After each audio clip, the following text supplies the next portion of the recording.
Huguette and her 6 children are some of more than 2,000 people who fled the fighting in Vudambala, a northern suburb of the capital, Bangui. Now, they've settled here at this monastery compound close to the residence of the country's president. It's hard to adapt to their new lives. We were better off in our homes. My children didn't have any difficulty keeping themselves clean. Look at what the war has done to us today.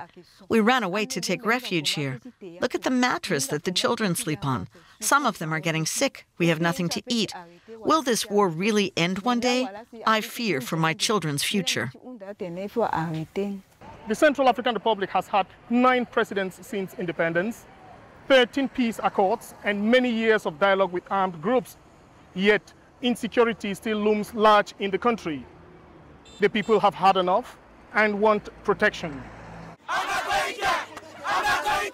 As a result, they took to the streets of the capital a few days ago, protesting the arms embargo imposed by the United Nations Security Council in 2013. I am a shopkeeper.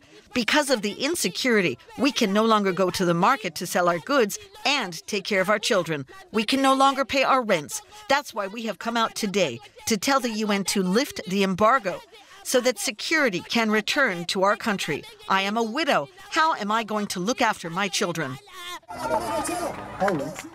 After the unsuccessful attack on the capital, Bangui, the government heightened security by imposing a curfew and declared a state of emergency in the entire country. For international aid organizations, work is becoming very difficult. Most organizations have pulled out of the risk zones in the capital. But Kudaugo Edraugo, director of the United Nations Fund for Population Activities, says they are all worried what will happen to the people left behind. This crisis is having a negative impact on our activities, therefore on the lives of women and girls in this country mostly, because they are the victims of people on the move. We had 2 staff outside of Bangui on mission, and we had to bring them back because of the tense situation. We operate easily when the situation is calm, favorable for development activities.